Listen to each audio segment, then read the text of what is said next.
acorn brain, small-minded thinker that I am sometimes, and that we all are, I think. I want to leave you with a message, anyone who's listening or who bothers to listen, at the end of 2021, and to begin with some new thinking, maybe some questions for 2022. And certainly I want to thank all my clients, all the companies I work with, all the people who've purchased my books and enrolled in my programs. I'm grateful for all of that support. It's been a wonderful year. And I expect 2022 will be even better. And I'm going to ask you, what are you expecting? And how are you going to show up differently? And how are you going to challenge? What's some new thinking? Challenge that small-minded thinker.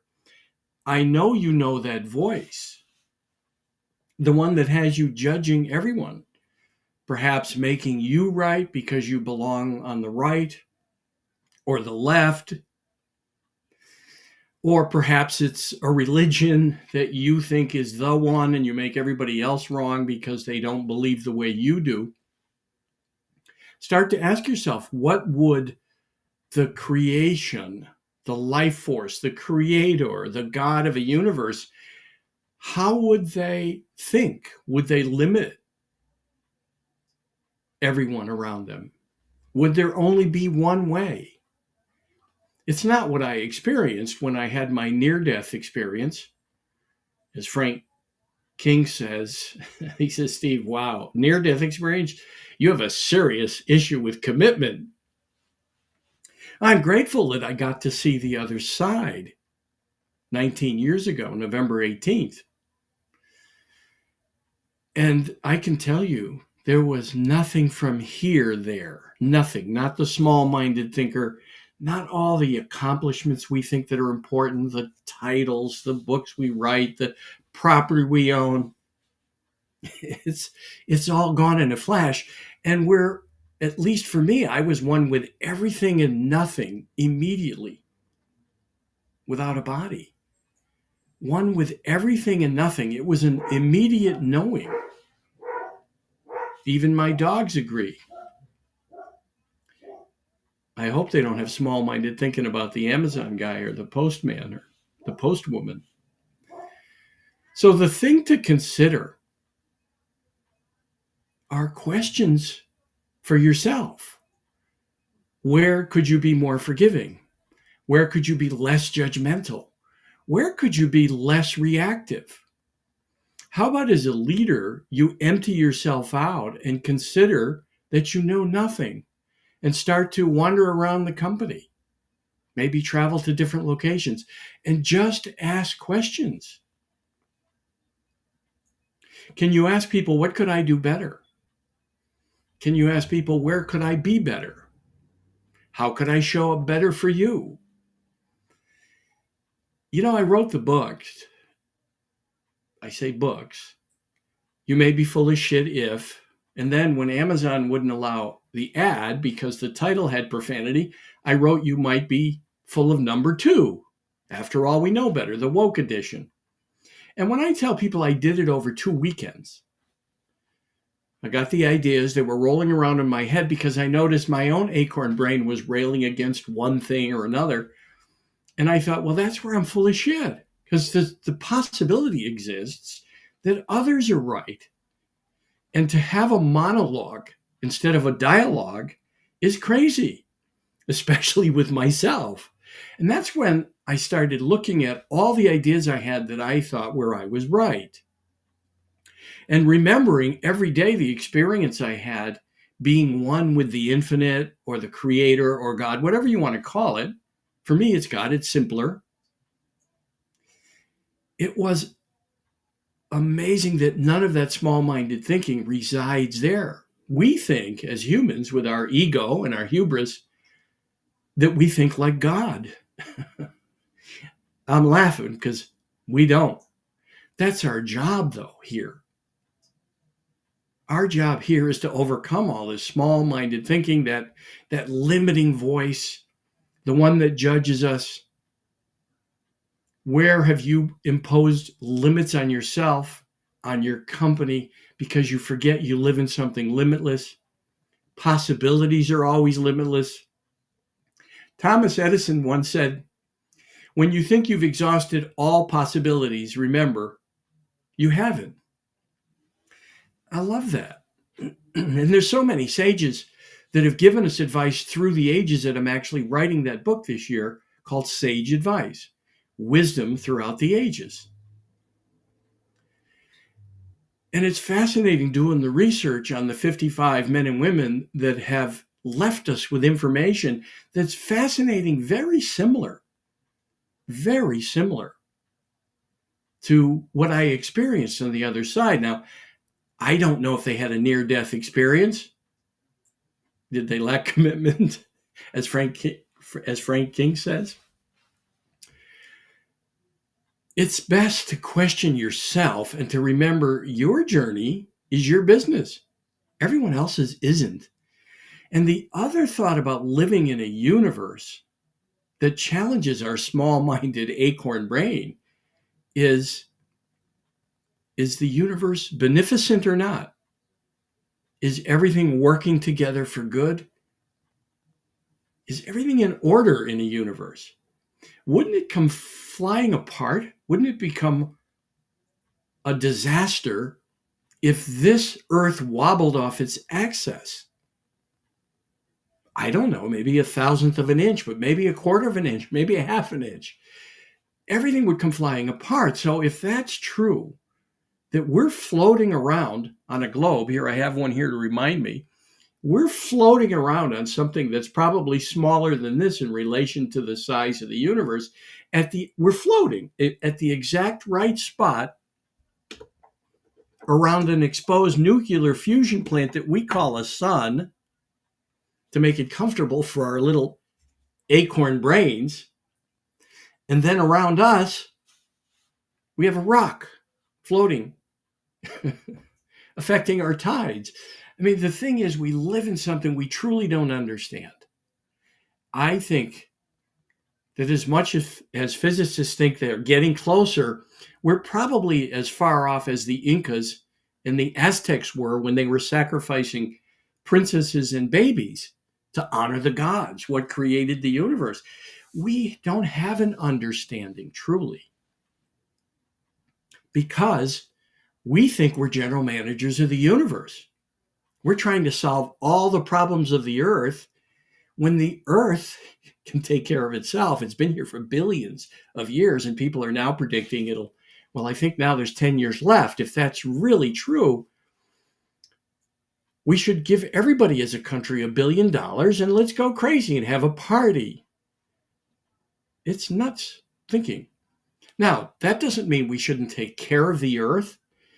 It's our job, each individually, to do what we can. If you're throwing trash out the window of your car, you're not doing what you can. Why not clean up around your neighborhood? It's our job to leave everything and everyone a little better than we find them and to do good, because in my life review, only the good that I had done was mentioned. Every life I had touched, family, friends, strangers, people I had helped, up to that point, and I was 50, and it all flashed before me in a second. And I've heard people talk about life reviews. And for those who came back, they didn't talk about hell. I mean, Google near-death experiences. Anything small-minded is not what reflects this infinite universe that we cannot comprehend. Science and Nature, if you Google it, has neurophysicists talking about meta-universes, infinite universe on top of infinite universe, and they've considered that perhaps that's where our soul goes, to another universe. Well, certainly, when I left my body, I was in something unlike this existence, this physical, limited, quick existence. There was no time, there was no past, and no future. There was only the now. And that's what we rail against with our little acorn brain. So look at where you reject the moment, because that's where the infinite was. the creator, the divine, God, the goddess. It didn't matter what you called it. But don't take my word for it. You will discover it at some point. I just hope it's not before this video ends. I hope you all live a long, long life. The day that I went to the Waltham Hospital, it wasn't near where I lived. I was an hour or an hour and a half away, depending on traffic. For those of you that know Waltham, Mass. And the 128 corridor. And I got to the hospital. I needed an ambulance. One second I was fine. The next second I needed an ambulance. And little did I know that 5 days later I would flatline. I was in intensive care immediately. But I did have a sense of gratitude getting in the ambulance, even while waiting for it. I had been studying the power of gratitude for a couple of years, maybe 4 or 5 years before that event. It might have been 10. I had read about it and started to study about it, had some coaches talk to me about what I was grateful for. And then the feeling came in advance of what was to occur. Little did I know it would include my near death. I had acute necrotizing pancreatitis on November 13th, which brought me to the ambulance in the hospital. And then 5 days later, an anterior myocardial infarction, a major heart attack. 2 events in 5 days I survived. And it was on that 5th day that I flatlined with 2 friends at the end of my bed. And I can tell you that it was that feeling of gratitude that I realized later opened me up to receiving this life as a miracle every moment, like Eckhart Tolle talks about. If you studied any of his work, or if you haven't, go on YouTube. And he says a few things that really remind me of that moment, being on the other side, only in the now. He says a couple of things. One is, some people think reality is nuts. You got to love that. Think about it. Some people think reality is nuts. Well, wherever you're railing against the moment, and I have to say that even now, after that experience 19 years ago, that every day I think of it as 2 minutes ago. There's still moments in between where the acorn brain has me railing against certain things. It wants me to react. The other thing Eckhart says is, when you fight life, life fights you. And that's where I was 19 years ago when I was 50 years old. I'm embarrassed to say it took me that long in a near-death experience to learn to just be in the moment and to embrace it. That when my little small-minded thinker, my acorn brain, wants to enroll me in being angry or reacting or shutting someone down or saying, hey, I know what you think, but here's what I think. Who cares what I think? It's okay what anybody else thinks. It's what they think. It's okay. But I was fighting life. I wanted things to be different. I wasn't embracing the moment. And that's what made a difference when I started to look at what Eckhart says. When you're railing against things, stop, breathe, and say, oh, this must be the plan. This must be the plan. That is so antithetical to what we're taught in a Western world. Plus, if you look at our society today, everybody's doing this. Our leaders are modeling poor behavior. Our politicians have sunken into a morass of inactivity because they just do this. And that's been going on for probably 20 years, but even more so exaggerated now in the last few years. We want to just get up and say where we're right. We all want a Monday morning quarterback. After all, Monday morning quarterbacks are always right, 100% of the time. Our media is modeling poor behavior. Leaders in companies are modeling poor behavior. I've worked with people that had such large egos, you couldn't add anything into them. Think about that. If you're walking around trying to show people how great you are, your head is in a dark spot. Need I say where that is? And you may be full of shit, or you may be full of number two if you're woke. And I'm not making fun of anyone because I readily admit I've had more fun in my life looking at where I'm full of shit.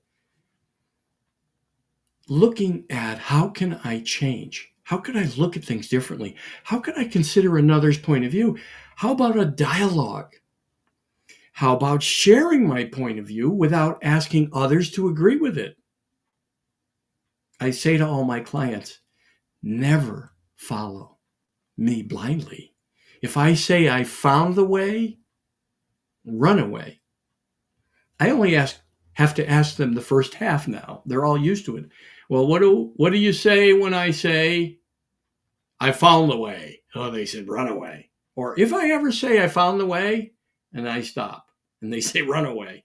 Yeah, but check back in with me. I'm human in a few months or 6 months and say, Steve, did you get your head out of that dark spot? Are you less full of shit now?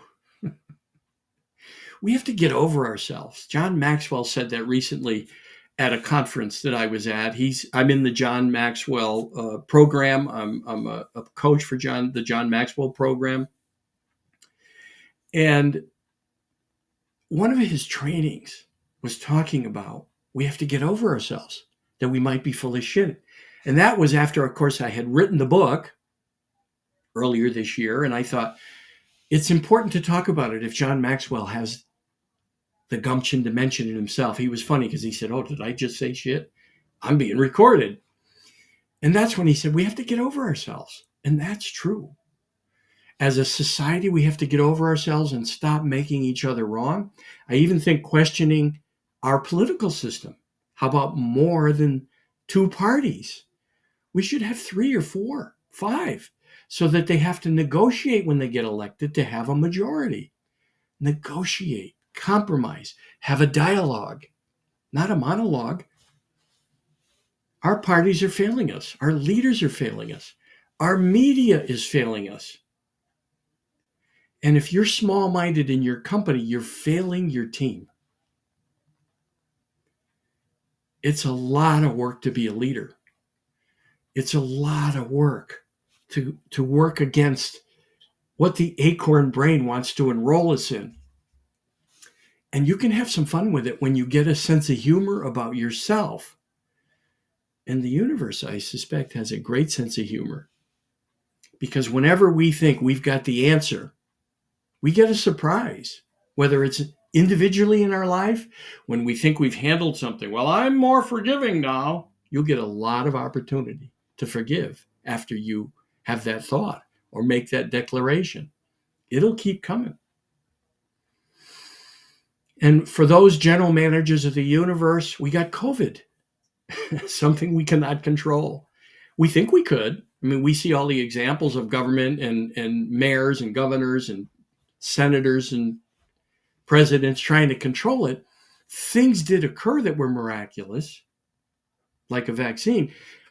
But it shouldn't be called a vaccine. Polio was eliminated by a vaccine. I suspect this is going to be more like a flu. It's a virus. It's a SARS virus.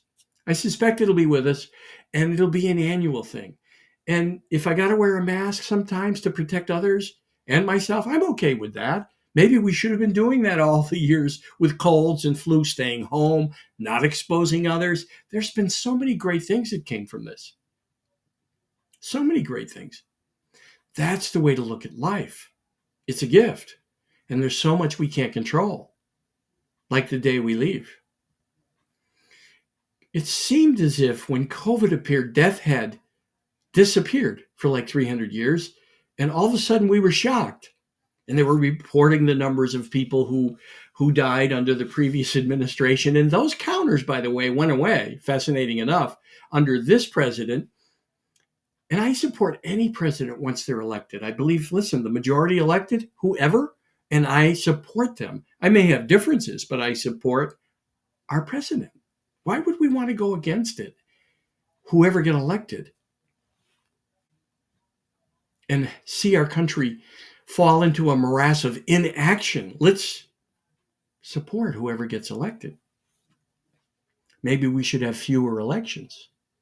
Maybe we should have term limits, but I'm not going to solve all these problems, and I'm not general manager of the universe. I do have ideas. I'm not afraid to suggest them and throw them out there. But COVID brought us examples of things we can't control. It's our reaction to it that's important. And many people were afraid of death, but yet 4 or 5 times the people die every year of cancer and then heart attacks. Should the government start protecting us from that? It's small-minded people that expect the government, and small-minded thinking that expects the government to protect us. I get a kick out of politicians that say, it's our job to protect you. No, give us the information. We're a free society, and then let us live. Within reason, too, we have to respect each other, leaving everything and everyone a little better than we find them. Small-minded thinking rejects any one side and is not open to a dialogue.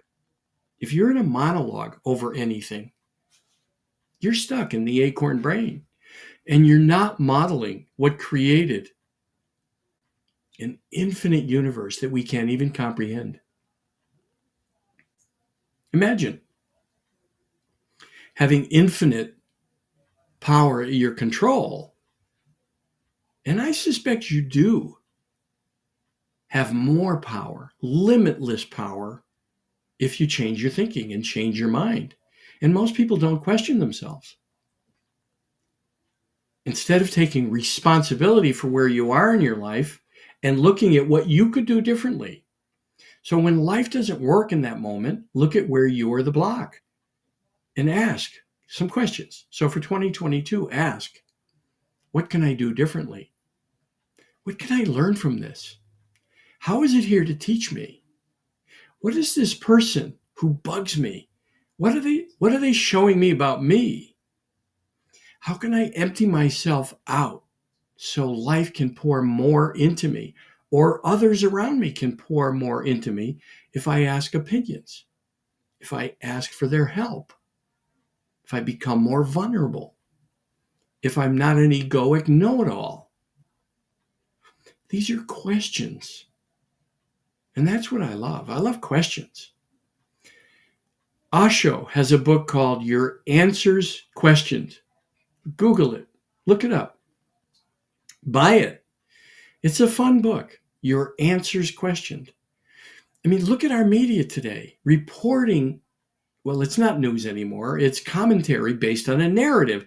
And how many of the different channels, it doesn't matter which one, whether you're left or right or even in the middle maybe, you can find people railing against one another. Like they're right. That there's only one way. Really only one way in a universe. Fascinating. There are many ways, but it requires a dialogue. It requires overcoming small-minded thinking. And I challenge you to do that. I challenge you this year, question your thinking. Think about how you could expand into something more limitless. How can you look at things differently? And here's why I think it's important. If you don't change, how will things ever change? I mean, I think most people know the Einstein quote, if you keep doing what you're doing, you'll keep getting what you're getting. And yet most of us do. Maybe in one area of my life, I know there's certain places I'm still doing it, and I'm looking at it. I have a coach that helps me. I have others who help me. Plus, I look at everything as a mirror showing me, especially the events and people that bug me that I would have railed against in the past. Now I'm embracing them. Saying, oh, okay, thank you. This is something to look at. And I'm working to leave everything and everyone a little better than I find them. Because it feels good. And I'm doing as much good as I can because I got that glimpse in my life review that only the good I had done was mentioned. It was somehow etched onto the fabric of time. Fascinating. Now, like I said, you will all experience it at some point. For now, prove it to yourself. Don't take my word for it. Do good. Let me ask you a question. How do you feel when you do good? That's why I think it's important. Imagine what the world would look like if we were all looking out for each other, doing more good in the moment. Instead of railing against that guy that's got a sign that says he's out of work and wondering what he would do with the money, roll your window down and give more than you would ever give. You won't leave here with your money.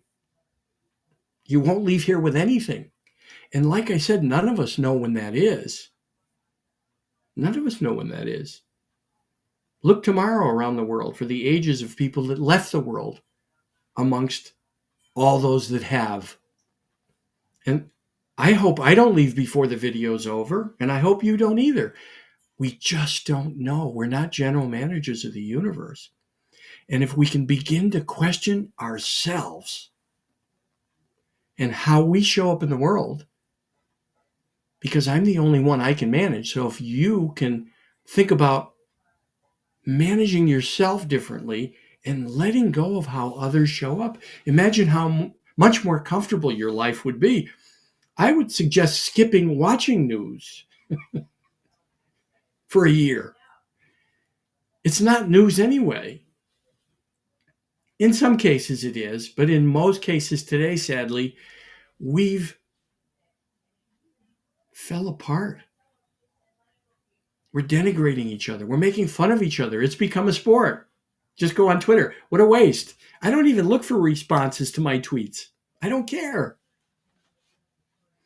And I don't spend any time railing against anyone on Facebook. I post some things. I never look at comments. And sometimes I'll say to people, I expect no comments. No comments, please. It's only my thoughts. And I don't expect anyone to adopt my thoughts. I typically pose where I think something is BS. On Twitter, I call myself a BS pundit. And we're all full of shit somewhere. Let's get over ourselves. I think it's important to begin questioning and looking at how you can show up differently in the world. One of my quotes is, if you don't like your experience of the world, change how the world is experiencing you. But the only one that'll matter to is you. And I challenge you to take on the experiment. Any questions? Steve at stevelentini.com. That's Steve at Steve. L as in Linda. E-N as in Nancy. T as in Tom. I-N-I.com. I wish you all a prosperous, joyous, happy 2022. Go out and do good. Help others. And change your mind. See what occurs. Prove it to yourself. Thanks.